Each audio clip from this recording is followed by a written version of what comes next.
Here's the trap. Your retriever can look great on paper and still quietly wreck your RAG system. That usually happens when you measure the wrong thing.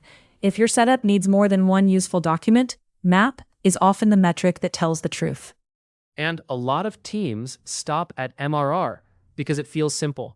First good hit near the top, done, right?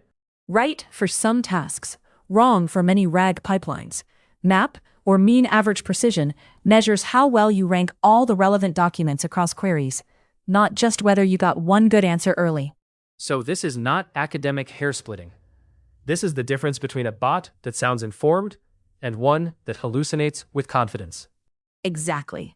Imagine a customer support assistant answering a refund dispute. One document has the return window, another has the exception policy for damaged items, and a third has regional rules. If your retriever finds only one of those, the answer may sound plausible, but still be wrong. That's the tension. In RAG, one relevant document is often not enough. You need coverage, not just a lucky first hit. And MAP rewards that. It looks at each relevant item for a query and asks, when it appears in the ranking, how precise was the list up to that point? Then, it averages that over the relevant items. So in plain English, MAP cares whether the useful stuff shows up early, and whether you keep surfacing useful stuff instead of junk. Yes, it captures ranking quality across the full set of relevant results. That matters when your generator benefits from seeing several supporting chunks, not just the first one that happens to match. Now contrast that with MRR, because this is where teams get seduced. MRR, mean reciprocal rank, only cares about the first relevant result. If the first good document is rank 1, that query looks fantastic under MRR, even if ranks 2 through 10 are noise and the other relevant documents are buried. Which means MRR can crown a winner that is actually bad at building context. Exactly. Suppose you're building an internal legal assistant. For a policy question, document 1 is a relevant clause, but documents 2 and 3 contain exceptions and definitions. System A puts one relevant clause at rank 1 and hides the rest at rank 8 and 12. System B puts relevant docs at ranks 2, 3, and 4. MRR may like A more. MAP usually sees that B is far better for RAG.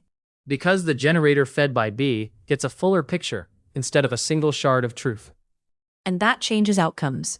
Better retrieval means fewer contradictions, fewer missing caveats, and less pressure on the model to improvise. There's also a power shift here.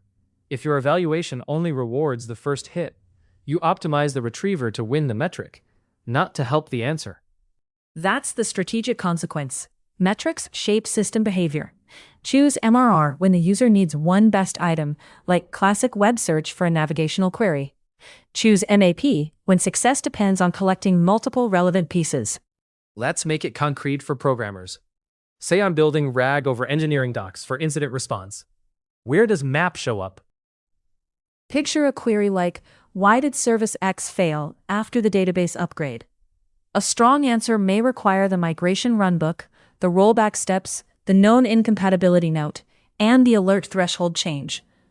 If your retriever gets only the runbook at rank 1, MRR smiles. If it gets all 4 within the top 5, MAP smiles, and your incident bot actually becomes useful. That's a big difference under pressure. During an outage, the team that sees all 4 documents wins time. The team that sees one document burns time and confidence. Exactly. MAP is closer to the real operational goal when answers are assembled from evidence. It values both early relevance and depth of retrieval. Does MAP have a hidden requirement here? You need judgments for multiple relevant documents per query. Yes, and that's a feature, not a bug. If you never label more than one relevant document, you're pretending your task is simpler than it is.